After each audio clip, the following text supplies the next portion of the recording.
आपको अपनी क्लास में हार्दिक अभिनंदन करता हूं और स्वागत करता हूं। तो जैसा कि आप सभी को पता है कि हमारा नंबर सिस्टम चल रहा है। नंबर सिस्टम में हम लोगों ने अभी नंबर सीरीज़ पढ़ा, उसके बाद हम लोगों ने यूनिट डिजिट पढ़ा, उसके बाद हम लोगों ने नंबर ऑफ जीरोज़ पढ़ा। आज हम एक बहुत ही बेहतरीन और बहुत ही खूबसूरत और जिसे कहते हैं कि अपने आप में एक यूनिक ही कंसेप्ट है, एक यूनिक ही टॉपिक है, वो लेकर आया हूँ मैं आप लोगों के लिए। तो उम्मीद है कि आप सभी को पसंद ज़रूर आएगा और वहाँ से ये भी तय है कि क्वेश्चन ज़रूर आते हैं भाई। ऐसा नहीं है कि वहाँ से क्वेश्चन नहीं आते, ये कंफर्म है, वहाँ से क्वेश्चन आपको गारंटीड मिलेंगे, डैम श्योर मिलेंगे, ये ध्यान रखिएगा। तो एक बारी मैं अपनी नोट्स ओपन कर लूँ, क्योंकि वो टॉपिक ऐसा है कि मैं चाहता हूँ कि पीपीटी पीडीएफ बनाकर तो ना पढ़ाया जाए, क्योंकि पढ़ाऊंगा तो फिर आप लोग फंस जाओगे उसमें, वो उससे बाहर नहीं निकलोगे आप लोग कभी भी, ये भी तय है भाई। ठीक है, तो टॉपिक हम लिखेंगे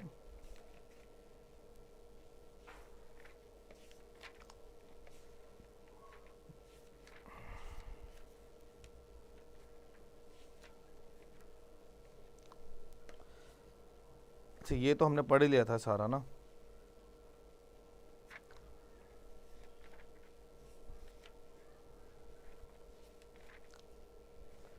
चलिए, आज की क्लास में हम लोग एक खास टॉपिक पढ़ेंगे और जिसका नाम है रिमाइंडर थ्योरम।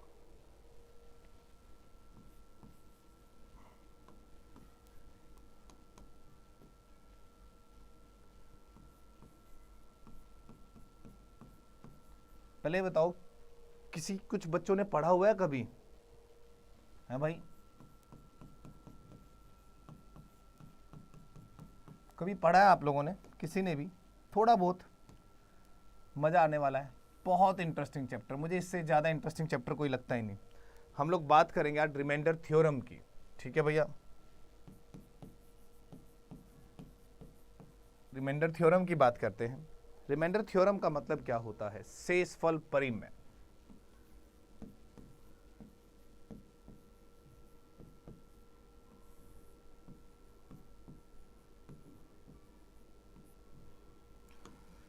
अब बात आती है, किसी भी संख्या को भाग करना है और शेषफल परिमेय के बारे में पता लगाना है, तो ये पता कैसे लगाएंगे कि भाई क्या है क्या नहीं है?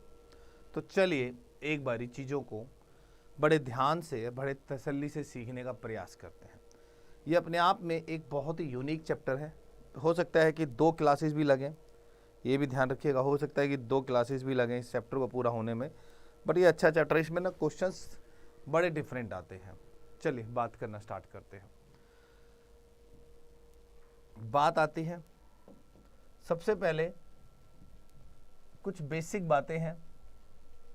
शेषफल निकालना है तो ऑब्वियसली आपको भाग करना पड़ेगा, तो कुछ रूल्स पता होने चाहिए। सिंपल रूल बताऊंगा बस अभी। तो divisible by 2, divisible by 4, divisible by 8, divisible by 16। जरूरी नहीं है एकदम ही छलांग लगा दो। देखो भैया, तो डिविजिबल बाय 2, कोई भी नंबर लास्ट डिजिट उसकी 2 से भाग है तो संख्या 2 से भाग है। लास्ट 2 डिजिट, आखिरी की 2 अंक 2 से विभाजित है तो संख्या 2 से विभाजित है। लास्ट 3 डिजिट्स, 16 की बात करूंगा तो लास्ट 4 डिजिट्स। नंबर कितना भी बड़ा हो, XYZ कितना भी बड़ा हो, उस संख्या का अगर अंतिम अंक 2 से विभाजित है तो संख्या 2 से विभाजित है। अंतिम 2 अंक अगर 2 से विभाजित है तो भी संख्या 2 से विभाजित है। अंतिम 3 अंक अगर 2 से 8 से विभाजित है, मतलब अंतिम 2 अंक 4 से है। अंतिम 3 अंक 8 से भाग हो रहे हैं, तो इसका मतलब संख्या 8 से पूरी तरह भाग होगी। और अंतिम 4 अंक यदि 16 से विभाजित हो रहे हैं, तो इसका मतलब ये है कि संख्या पूरी तरीके से 16 से विभाजित होगी। बात करते हैं divisible by 3 and divisible by 9। दोनों में सेम कैटेगरी मेरे दोस्तों, कि sum of all digits, sum of all digits, यहां पर भी sum of all digits must be divisible by 3 और 9, then the number is divisible by 9। चलो एक एग्जांपल ले लेते हैं, एक छोटा सा एग्जांपल ले लेते हैं। चलो, मैंने आपसे ये पूछा, एक नंबर दिया मैंने, क्या ये 3 से भाग होता है? इसके अंकों को जोड़ दो, 1 और 2 3, 3 और 3 6, 6 3 से भाग होता है, तो इसका मतलब ये 3 से पूरी तरह भाग होगा। तो मेरे साथियों यहां रिमाइंडर 0 आएगा। चलिए एक और देखते हैं। मैंने कहा, एक नंबर लिखा 1 2 3 4 5 6 7 8 9, is that number is divisible by 9। तो क्या ये संख्या 9 से भाग होती है? तो मैं तरीका बताऊंगा बड़ा प्यारा सा, जजमेंट करने का तरीका सुनो। 9 से भाग होगा, 9 को हटा दिया। 8 और 1 9, 9 हट गया। 7 और 2 9 हट गया। 3 और 6 9 होता है टोटल, 4 और 5 का टोटल 9 होता है। इसका मतलब यह संख्या पूरी तरीके से 9 से विभाजित होगी। तो इसका मतलब इसमें शेषफल जो बचेगा वो 0 बचेगा। मेरी आवाज़ क्लियर है? सारी चीज़ें क्लियर हैं? सब समझ आ रहा है? ये चैप्टर है नंबर सिस्टम, और नंबर सिस्टम का ये टॉपिक है। नंबर सिस्टम में 9 टॉपिक आते हैं, तो अभी हम पहुंचे हैं 4th टॉपिक पर। मतलब 9 कह रहा हूँ, मतलब 6-7 टॉपिक हैं उसमें, ठीक है। जैसे फैक्टर्स भी आएगा, तो अभी हम पहुंचे हैं उसके 4th पार्ट पे। पढ़ा लें अब?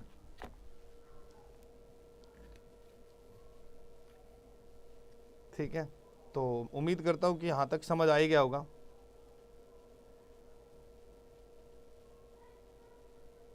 चलिए,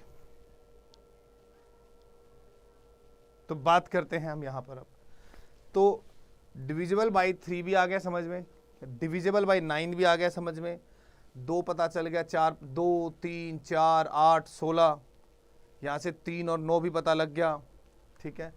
चलो यहाँ आते हैं एक बारी। हमने लिखा डिविजिबल बाय 5, तो इसका मतलब हुआ कि लास्ट डिजिट आइदर 0 और 5। लास्ट डिजिट आइदर 0 और 5। 5 से वही संख्या भाग होगी जिसका अंतिम अंक या तो 0 हो या 5 हो, जिसका अंतिम अंक या तो 0 हो या क्या हो, 5 हो। ये बात याद रखिएगा, ठीक है। इसको बोलते हैं divisible bye 5, last digit either 0 और 5। अब मान लो इसी में मैंने कह दिया डिविजिबल बाय 6, तो 6 के फैक्टर करोगे 2 गुना 3, तो भाइयों संख्या 2 से भी भाग होनी चाहिए और 3 से भी भाग होनी चाहिए, तब वो 6 से भाग होगी। ऐसे ही अगर मैं लिख दूं डिविजिबल बाय यहाँ पर, ठीक है, 15, जैसे 15 लिख दिया मैंने, तो 15 के फैक्टर होते हैं 3 गुना में 5, तो जो संख्या आएगी वो 3 से भी भाग होनी चाहिए और 5 से भी भाग होनी चाहिए। इससे ज़्यादा अभी तुम्हें कुछ सोचने की ज़रूरत नहीं है वैसे तो, ठीक है। वैसे देखो, मैं सच बताऊं तो वैसे कुछ सोचने की ज़रूरत तो है नहीं, ये मैंने आपको काफ़ी कुछ बता दिया। मैं अब हल्का सा आगे बढ़ने की कोशिश करना चाहता हूं। आप लोग अगर अपनी इजाज़त दें, अधिकार दें, तो हम आगे बढ़ते हैं, रिमाइंडर की ओर प्रस्थान करते हैं, ठीक है। चलो, मैंने बेसिक बातें तो बताई दी हैं। अब सबसे पहले जब भी रिमाइंडर थ्योरम की बात आती है, तो चलो एक छोटी छोटी बातें समझाना चाहूँगा कि हमें कैसे पता लगेगा, हम किस तरीके से उसको हैंडल कर सकते हैं। मान लो मैंने एक बिल्कुल प्यारा सा एक एग्जाम्पल लिया, तुम्हारे को मैंने कहा कि 27 को भाग करना है 8 से। आपका मेथड यही होता है, 27 यहां लिखेंगे आप, सर 8 तिया 24, सर ये बैठ गया आपका रिमाइंडर, ये बैठा आपका रिमाइंडर, सर 3 आ गया रिमाइंडर। मैं कहा बात तो सही है, ठीक है, आप कहोगे हाँ बात तो सही है। अच्छा इसी में, अच्छा पहली बात, मान लो मैंने 77 को भाग करना था 12 से, आपने 77 को 12 से भाग कर दिया, 12 छिक 72, आपका रिमाइंडर 5 आ गया।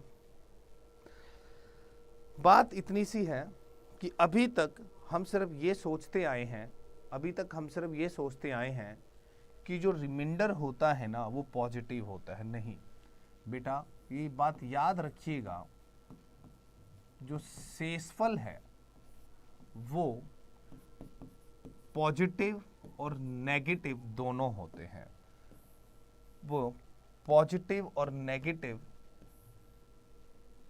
दोनों ही होते हैं।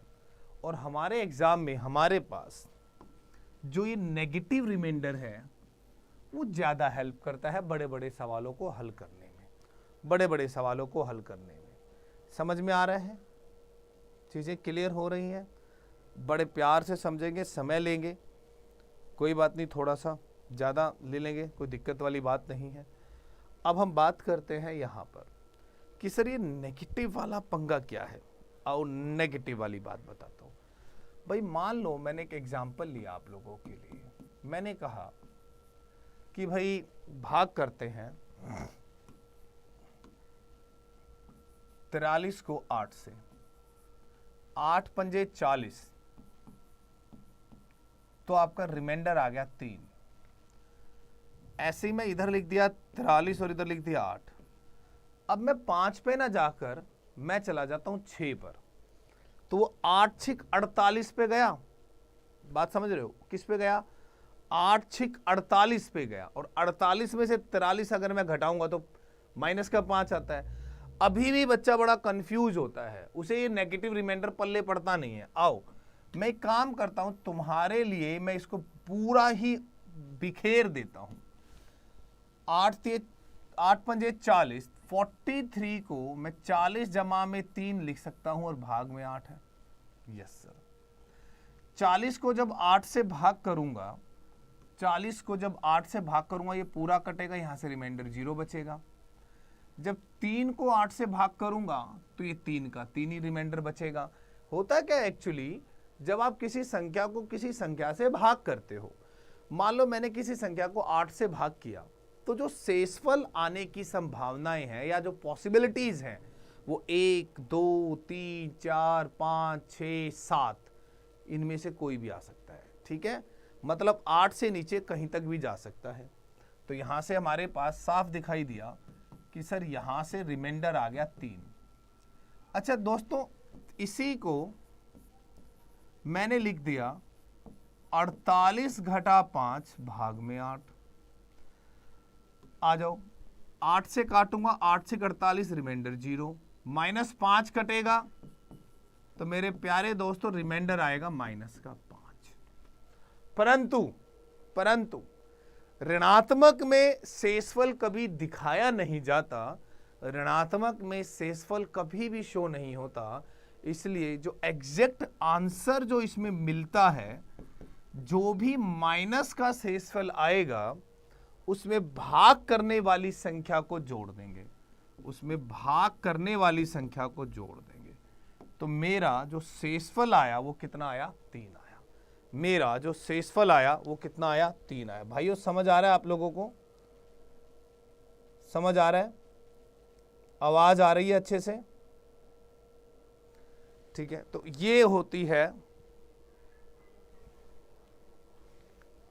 ठीक है, तो कहने का मतलब ये हुआ कि प्रत्येक दशा में समान शेषफल ही बचेगा। ये तय है कि भैया ये बात कंफर्म हो गई है कि प्रत्येक, ठीक है,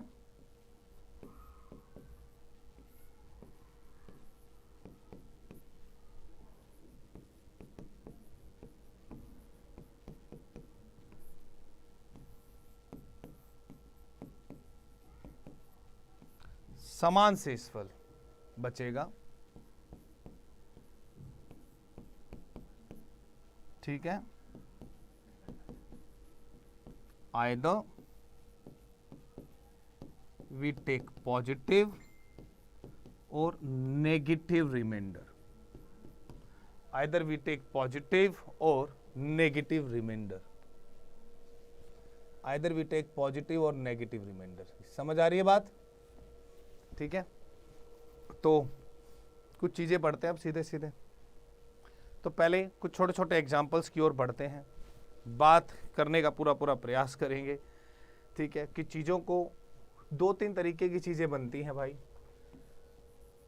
कि x + y divisible by a या x × y divisible by a। चीज़ें प्लस में भी मिल सकती हैं और मल्टीप्लाइकेशन में भी मिल सकती हैं, चाहे x + y + z divide by a, चाहे x × y × z divide by a, मिल सकती हैं। क्लियर है भाई?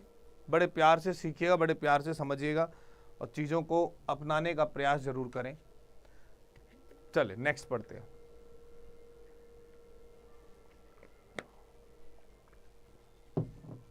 बात यह है कि इसका क्या रोल है। तो छोटी छोटी चीज़ों से पढ़ लो, हवा में एकदम नहीं उड़ेंगे। कोई यूट्यूब पे सेशन जैसे होते हैं वैसे नहीं करा रहा हूँ, प्रॉपर पढ़ा रहा हूँ। तुम्हारी हेल्प होगी, तुम्हारा ही पेपर निकलेगा, तुम्हें जीरो से चीज़ें समझ आ जाएंगे। मान लो मैंने यहाँ लिखा 57 जमा में 45 और भाग में 8, ठीक है। कैसे करेंगे प्रॉपर सिखाता हूं। 57 को 8 से भाग दो, ठीक है। 57 को 8 से भाग करोगे, 8 सते 56 होता है। आपको कहोगे यस सर। जब 8 से काटूंगा तो 8 सते 56, रिमाइंडर 1 बचेगा। यहां आता हूं 8 पंजे 40, तो रिमाइंडर 5 बचता है। 1 में 5 जोड़ दूंगा तो मेरे पास जो रिमाइंडर आया 1 + 5 वो 6 आ गया। अगर रिमाइंडर कभी टोटल करने पर भाग करने वाली संख्या से ज्यादा आ जाएगा तो भाग करने वाली संख्या को घटा देंगे, तो भाग करने वाली संख्या को घटा देंगे, ठीक है भाई। भाग करने वाली संख्या को क्या कर देंगे हम, उसमें से फिर घटा देंगे।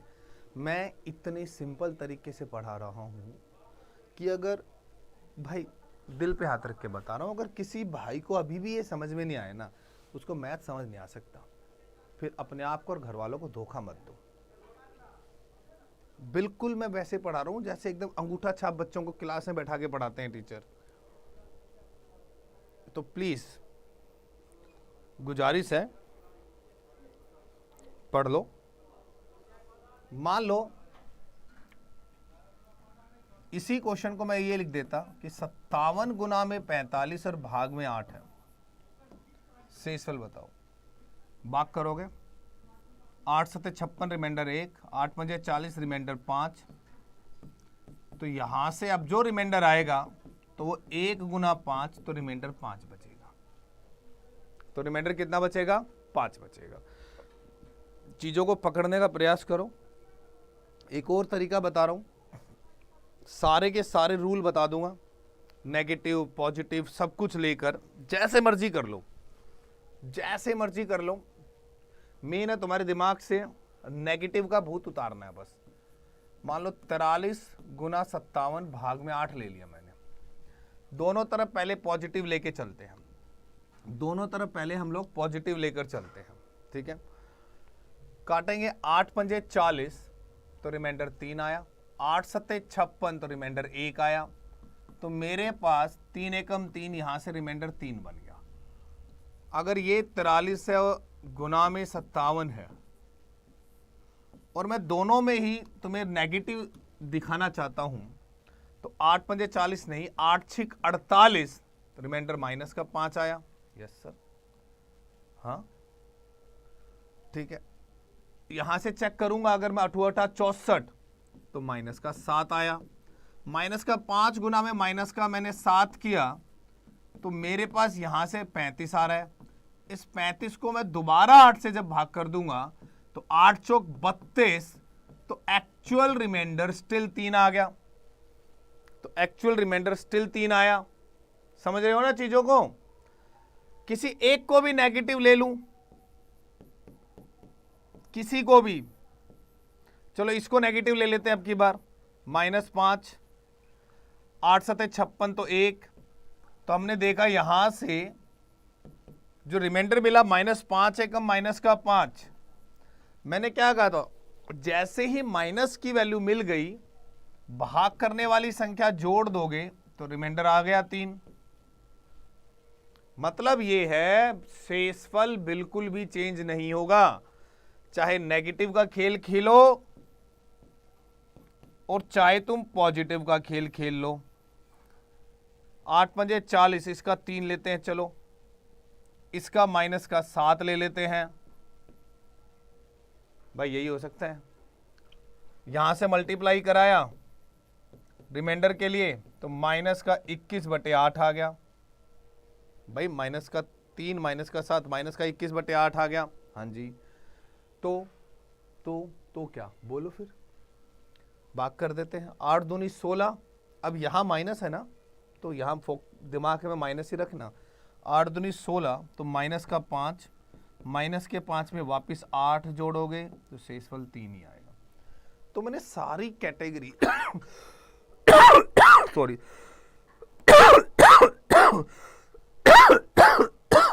यार, तो मैंने सारी कैटेगरियों को एक साथ लिख दिया कि रिमाइंडर निकालते वक्त आपको इस बात से कोई डरना नहीं है कि माइनस आ गया, ये आ गया। माइनस वाली रकम अगर उससे बड़ी है तो दोबारा भाग करूंगा, फिर माइनस आया तो भाग करने वाली जोड़ दूंगा। एट द एंड सब पॉजिटिव ही आएंगे, एट द एंड सारे ही पॉजिटिव आएंगे। Actual remainder at the end same रहेगा। क्लियर? चलो फिर आओ पढ़ते हैं आगे, मौज करते हैं। तो क्वेश्चंस काफ़ी सारे करेंगे, ठीक है। मान लो मैंने यहाँ एक क्वेश्चन लिख दिया, 51 गुना में 72 गुना में 83 भाग में 5। मैं कहता हूँ शेषफल निकालना है, मैं कहता हूँ शेषफल निकालना है, प्यार से निकालना डरना नहीं। 50 तो यहाँ से 1 आ गया, 14 पंजे 70 तो यहाँ से 2 आ गया, 16 पंजे 80 तो यहाँ से 3 आ गया। तो भाई इन तीनों को गुना कराऊंगा, 1 दूनी 2, 2 तिया 6, 1 गुना में 2 गुना में 3 बटे में 5। तो तुम्हारे को दिखा रहा हूँ, वरना मैं सीधा लिखता 6/5। अब 6 को 5 से भाग कर दूंगा तो शेषफल आ गया मेरे पास 1। तो शेषफल आ गया मेरे पास 1। टेंशन लेने की जरूरत ही नहीं है, ठीक है। चलो एक और करते हैं। मान लो हमने एक नंबर लिखा है 78 गुना में 24, ठीक है, गुना में चलो 38, भाग करना है 11 से, ठीक है। भाई 11 सत्ते 77, 1 आ गया, 11 दूनी 22 तो 2 आ गया, 11 तिये 33 तो यहाँ 5 आ गया, ठीक है। तो 1 गुना 2 गुना 5 तो 10 आ गया। तो इसका मतलब ये 10/11 आ गया। 10/11 का मतलब हो गया शेषफल फिक्स है, 10 ही रहेगा। शेषफल फिक्स हो गया कि वो 10 ही रहेगा। चीज़ों को समझो आराम से, है तो मत बचाओ।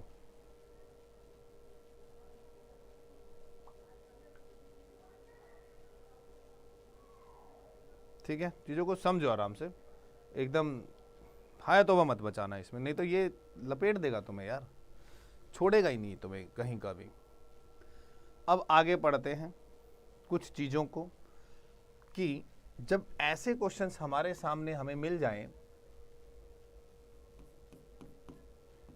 a raise to power n divide by b। जब इस तरह के क्वेश्चन हो, जब पावर पे पावर आ रही हो, तब आपको कैसे हैंडल करना होता है चीज़ों को, बड़े आराम से समझना। पहले छोटी सी चीज़ लेके चलते हैं, समझने का प्रयास करेंगे और चीज़ें समझा देंगे। मान लो मैंने एक क्वेश्चन लिया, भाई मैं कहता हूँ, छोटा सा लेता हूँ, चलो 2 की पावर 10 है, 2 की पावर 10 को 7 से भाग करना है। मैं एक एग्जांपल लेना, एक एग्जांपल के थ्रू आपको मैंने ये छोटा इसलिए लिया ताकि आपको वैल्यू तो पता ही है कि सर हम जानते हैं 2 की पावर 10 होता है 1024, और सर अगर हम इसको 7 से भाग करते हैं तो 7 एकम 7, यहाँ 3 आया, ठीक है, 7 चौक 28, सर ये 4 आ गया, ऊपर से 4 आ गया, 7 छिक 42, सर शेषफल 2 आया। अब 2 की पावर 10 थी तो पता चल गया ना, 2 की पावर 10 थी तो पता चल गया है ना। अब सुनो भाई, इसको मैं कैसे लिख सकता हूं? मेरा मेन मोटिव क्या है आप लोगों को ये बताना। इसको मैं लिखूंगा कैसे, लिखूंगा भी तो लिखूंगा कैसे? तो 10 है तो मैं इसको लिख दूंगा 2 की पावर 3 और 3 यहां, और भाई 2 यहां लिख दिया, और भाग में 7 है। 2 की पावर 3 का मतलब हो गया 8, तो ये 8 की पावर 3 और ये गुना में 2 और बटे में 7। 8 को जब मैं 7 से भाग करूंगा तो शेषफल 1 बचेगा ना, यस और नो? आपका दिमाग अभी भी चकराएगा। मैं ये क्यों सिखा रहा हूं? अगर पावर बहुत बड़ी आ जाए, अभी तो आपको ये बात यहां से समझ में आ गई कि सर एक काम करें, अगर हम इसको ऐसे लिख दें और यह 7 कर दें, अब भाग करेंगे 1 आएगा, 1 आएगा, 1 आएगा, और यहाँ 2 आ गया, तो शेषफल 2 ही दिखाई देगा।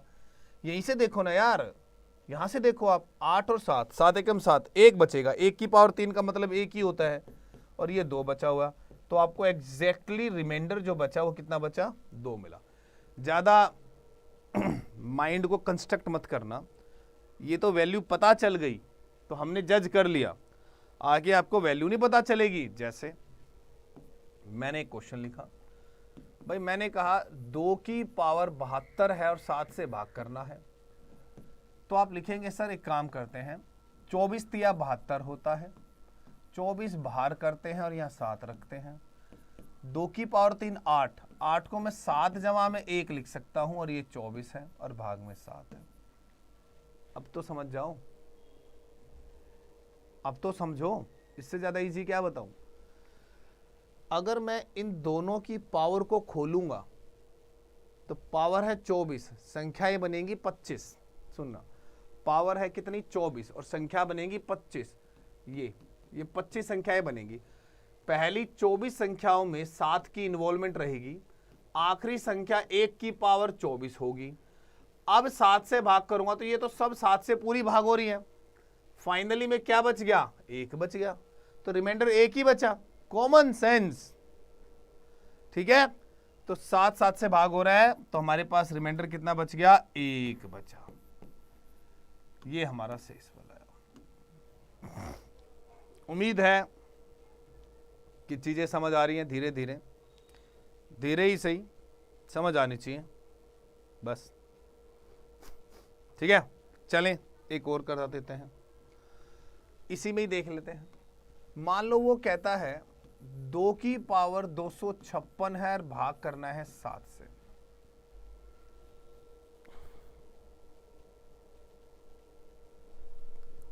दो की पावर 256 है और भाग करना है 7 से। 8, ठीक है भाई। तो 2 रखो, 3 से भाग करेंगे, भाग ही करो। 3 अठे 24, 16, 3 पंजे 15, और 1 2 एक्स्ट्रा बच गया, भाग में 7। 2 की पावर 3 8, 8 की पावर 85 गुना में 2, भाग में 7। 7 एकम 7, वहां से 1 आया, यहां से 2 आया, शेषफल 2 कंफर्म, शेषफल 2 कंफर्म। चीजें माना कि धीरे धीरे समझ में आएंगी, एकदम हवा में तो नहीं उड़ा जाएगा भाई मेरे, तो एकदम हवा में उड़ना भी मत।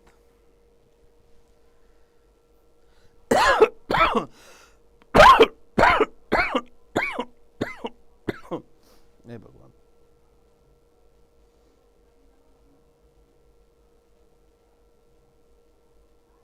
क्लियर है यहां तक?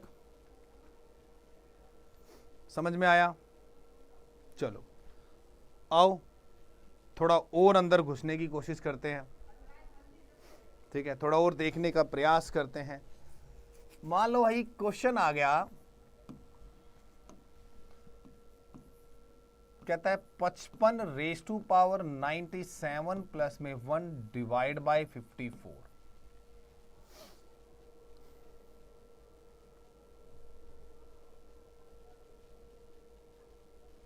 चौवन एकम 54, तो 1 की पावर 97 प्लस में 1, रिमाइंडर 2 आ गया। सेकंड यही सवाल आपके सामने अगर ये कह दे, बड़ा प्यारा लिखवाऊंगा एक क्वेश्चन, सच में मतलब अच्छा क्वेश्चन लिखवाऊंगा तुम्हारे को एक में, ठीक है। मैंने कहा 344 रेज टू पावर 399 प्लस में 1 भाग में 300 भाग में 49। मैं कहता हूं रिमाइंडर बताना, बिल्कुल ही दिमाग मत चलाना, हमेशा चीजें आसपास की दिखाई देंगी। 344 7 की पावर 3 मतलब होता है 7 गुना 7 गुना 7 343, और 7 की पावर 2 का मतलब होता है 7 गुना 7 मतलब 49। तो मैं ये कह सकता हूं 49 सत्ते 343 होता है, यस सर होता है। तो इसको 343 जमा में 1 रेज टू पावर 999 माइनस में 1 भाग में 300 भाग में 49, ये पूरा कटेगा, वहां से 1 की पावर 999 बचेगा, तो 1 की पावर 999 प्लस 1 की, और ये -1 ही रहेगा, तो -1 प्लस 1, तो सीधा सीधा आंसर रिमाइंडर कितना आ गया? 0 आ गया भाई। सीधा सीधा आंसर मीन्स रिमाइंडर 0 आ गया हमारे पास। ये जो चीजें हैं, ये जो कंसेप्ट है, ये बहुत जरूरी है सीखना। इसी को पलट देता हूं, इसी को पलटता हूं, और मान लो मैंने क्वेश्चन ये दे देता कि भाई 342 रेज टू पावर 256 जमा में 1 और भाग में 49 है, तो मैं बड़े आराम से 343 माइनस का 1 256 जमा में 1 49 करता, पूरी तरह भाग हो रहा है। -1 की पावर 256 और जमा में 1 -1 की पावर 256 प्लस 1 और 1 2। सेम क्वेश्चन अगर मैं यूं दे दूं कि भाई 342 रेज टू पावर 997 जमा में 1 और भाग में 49 करके आपसे रिमाइंडर पूछ लूं, तब आप क्या करोगे? 342 को आप लिखोगे 343 माइनस में 1 रेज टू पावर 997 प्लस में 1 और भाग में 49, ये पूरा भाग हो रहा है, वहां से रिमाइंडर आ रहा है -1 raise to power 997 then +1 means -1 + 1 मतलब 0। कहने का मतलब हुआ ये पूरी तरह भाग हो रहा है भाई, रिमाइंडर 0 आ रहा है, शेषफल 0 आ रहा है, रिमाइंडर 0 आ रहा है, मतलब भाई साहब शेषफल 0 आ रहा है।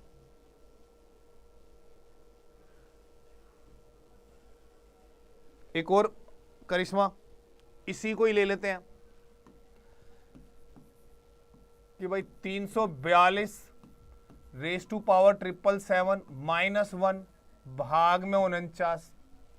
अब रिमाइंडर बताओ। तो प्यारे दोस्तों, इसको मैं 343 माइनस 1 777 -1 भाग में 49 पूरा कट रहा है दोस्त, -1 रेज टू पावर 777 -1 मतलब माइनस का 2 तो प्लस का 49, तो एग्जैक्ट आंसर आया 47। एग्जैक्ट आंसर कितना आया? 47। लुक, कहां घूम रहे हो और कहां कहां से जवाब ढूंढ रहे हो, मेरी समझ से बाहर है तुम्हारा।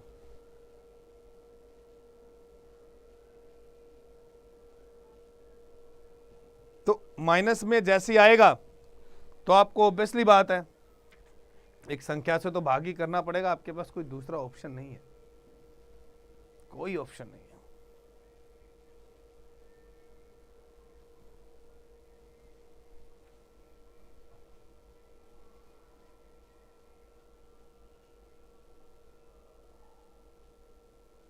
तो ऐसी चीजें तो बहुत पढ़नी है,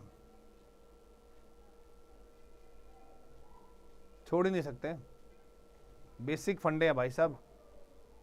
तो देखो,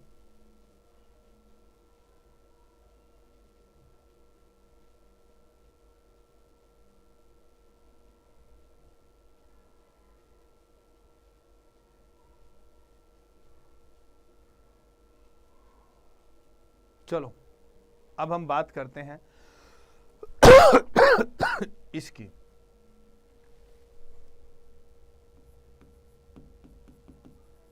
most important concept,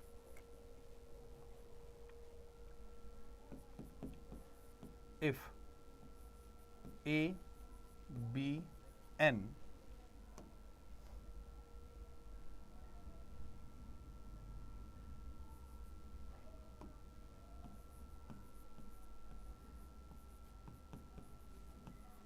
natural number, ये प्राकृत संख्याएं हैं,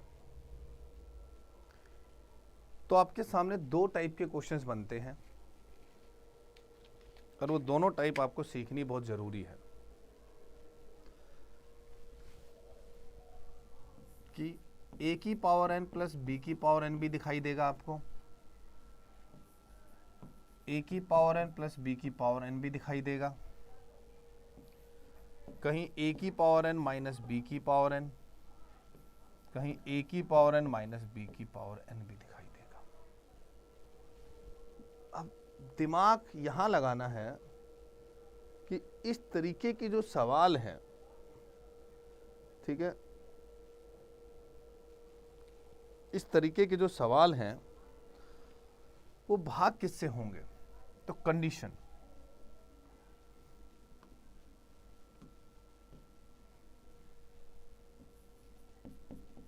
a प्लस बी से या a माइनस बी से,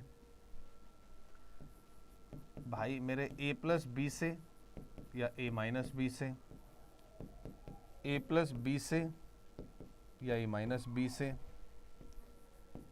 a प्लस बी से या a माइनस बी से, किससे भाग होंगे? बहुत है, कंडीशन बड़ी प्यारी है। इस केस में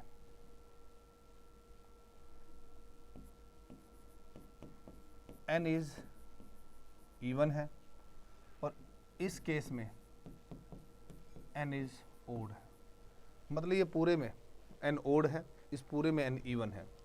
तो क्या सिस्टम रचेंगे, क्या कहानी रचेंगे, किस चीज़ों को हम किस तरीके से देखेंगे, अब वो मुद्दा बनता है सारा। तो चलो अब उस मुद्दे पे आते हैं। तो भैया बात है इतनी कि अगर हम ये देखें कि n अगर मान लो इवन ले लेते हैं पहले या ओड ले लेते हैं, जो मर्जी ले लो, फॉर्मूले आपको पता ही है सारे, ठीक है, फॉर्मूले आपको सारे ही पता है, तो जो मर्जी उठा लो, कोई दिक्कत नहीं है।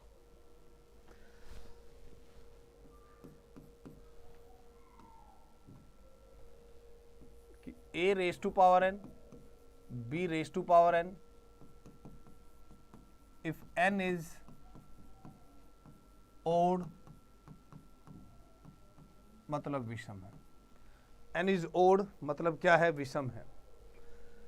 तो a की पावर 1 प्लस b की पावर 1 आप सभी लोग जानते हो कि सर a प्लस b होता है।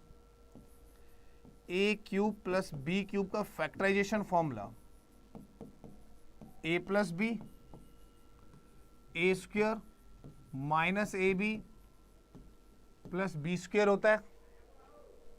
भाई खास बात है यही, ठीक है, और ये आपको अलजेब्रा में भी मैंने सिखाया है। ठीक है, ऐसे अगर मैं बनाऊं ना a की पावर 5 प्लस b की पावर 5 का फॉर्मेट, तो पहले a प्लस बी लिखो। लिख दिया सर, लिख दिया। पावर 5 है ना, 5 से छोटी सारी लिख दो भाई। a की 4, a की 3, a की 2, a की पावर 1 और a की पावर 0 तक लिख दो। लिख दिया। यहां चेक करो, पहला प्लस माइनस प्लस, तो ये भी यही रहेगा, plus minus plus minus plus ही रहेगा। पंगे नहीं लेने को एग्जाम के साथ, क्वेश्चन के साथ पंगे लेने ही नहीं बिल्कुल भी। अब a को घटा रहे हो, b को बढ़ा दो, तो यहां लिख दो b raise to power 0, b raise to power 1, b raise to power 2, sorry, b raise to power 3 और then b raise to power 4। लिख दिया, बना लिया हमने, बन गया फॉर्मूला। ये भी वही है। अगर मैं इसको चेक करूं तो b की पावर 0 है, ये b की पावर 1 है, और ये a की पावर 0 है। बात वही है, तो नो नीड टू वरी। जैसे मान लो a की पावर 7 प्लस b की पावर 7 पे जाना चाहते हो, अब सीधा सीधा कराऊंगा। a प्लस बी लिखा, 7 से छोटा 6 होता है ना, सबका टोटल 6 होना चाहिए। तो a की पावर 6 आएगा, माइनस a की पावर 5 तो b आ जाएगा, प्लस, तो यहाँ a की पावर 4 है तो b की पावर 2 आ जाएगी, माइनस, तो a की क्यूब है तो b की 3 आ जाएगी, प्लस a स्क्वायर है तो b की पावर 4 आ जाएगी, माइनस a है तो b की पावर 5 आ जाएगी, प्लस b की पावर 6 आ जाएगी। तो आई होप फंडे क्लियर हो गए सारे। तो फिर ये बात तय हो गई कि अगर n विषम है, अगर n ओड है, अगर n ओड है तो a plus b, a plus b, a plus b और a प्लस बी से भाग होगा ही होगा। मतलब n अगर ओड है a की पावर n प्लस b की पावर n में, तो ये भाग होगा a प्लस बी से, ये भाग होगा सिर्फ a प्लस बी से ही भाग होगा, बस। तो इतना तो मान सम्मान रखोगे। मैथ्स है भाई, मजाक तो नहीं चल रहा। तो समझे आपको? तो हमने यहां तक सारा देखो, हमने 3 का भी सीखा, 5 का भी सीख लिया, 7 का भी सीख लिया। तो उम्मीद तो करता हूं कि हाँ भाई सर, बात तो पल्ले पड़ी गई। ठीक है, चलो आगे देखते हैं एक बारी और। माइनस वाले में भी आ जाते हैं। चलो अभी ओड की बात करी तो माइनस वाले को भी देख ही लेते हैं, इसको भी बेचारे को पकड़ ही लेते हैं कि भाई a raise to power n minus b raise to power n है। इफ n इज ओड, अगर n ओड है मतलब विषम है। n ओड का मतलब क्या है? n अगर विषम है तो a की पावर 1 माइनस में b की power 1 means a minus b। तो a की क्यूब माइनस b की क्यूब, तो ये a माइनस बी, देन यहां पर a square plus a B plus B square. अब मैं अगर यहां पर 5 की बात भी करूंगा भाई, a की पावर 5 माइनस b की पावर 5 की भी अगर बात करूंगा तो भी ये a माइनस बी आएगा और 4 आएगा, a की पावर 4 आएगा, a की क्यूब b आएगा भाई मेरे, a स्क्वायर b स्क्वायर आएगा, a b की क्यूब आएगा और प्लस लास्ट b की पावर 4 आएगा। मतलब इसमें सारे प्लस है ना, उसको देखते ही इसमें भी सारे क्या रहेंगे? प्लस रहेंगे। तो यहां से भी एक बात समझ में आ गई कि अगर ये ओड है तो a minus b, a minus b, a minus b से भाग हो रहा है। तो इसका मतलब इस केस में n इज ओड है तो ये भाग होगा a माइनस बी से, तो ये भाग होगा a माइनस बी से। उम्मीद तो इतनी है कि हाँ भाई आप लोगों ने बिल्कुल इसको अच्छे से समझ ही लिया होगा कि हाँ भाई सर कर सकते हैं। अब अभी भी नहीं आ रहा है समझ में तो पूछ लो, कोई इतना बड़ा रूल नहीं है, पढ़ना तो पड़ेगा ही, आपके पास ऐसा कोई चारा तो है नहीं यार। चलो अब इवन की बात करते हैं। अब यहां आ जाते हैं कि a की पावर n प्लस में b की power n if n is even, मतलब वो अगर सम संख्या है। तो यार एक बात बताओ, a square plus B square लिखा हुआ है, a की पावर 4 b की पावर 4 लिखा हुआ है, कहीं से a प्लस बी के फैक्टर नहीं बनने इधर, ये न्यूट्रल है, ये तो चेक ही करना पड़ेगा अलग से ही। बट अगर यहां माइनस में आ जाए a की पावर n और b की power n, if n is even, n अगर सम संख्या है तो a square minus b square के फैक्टर a प्लस बी भी है और a माइनस बी भी है, a की पावर 4 माइनस b की पावर 4 के factor a square plus B square, a plus b और a माइनस बी भी है। तो यहां से ये कनेक्शन तय हो गया कि भाई इसकी कोई गारंटी नहीं है, बट ये दोनों से भाग होगा, बट ये दोनों से भाग होगा, ये दोनों से भाग होगा। तो भैया जी प्लीज आपसे विनती है, आपसे गुजारिश है कि इतना पढ़कर जरूर आइएगा। कल हम इसी पे कनेक्टेड क्वेश्चंस करने वाले हैं और भी रिमाइंडर थ्योरम के क्वेश्चंस करेंगे। तो ये हमारे पास आज रिमाइंडर थ्योरम की क्लास 1 है, ठीक है। चलिए कल बेहतरीन क्वेश्चंस के साथ आएंगे, जिसमें कि सीजीएल मेंस, सीडीएस के क्वेश्चंस भी होंगे, ताकि आप लोगों को ये समझ में आ जाए कि मेंस में क्वेश्चन किस तरीके से पूछे जाते हैं। जय हिंद।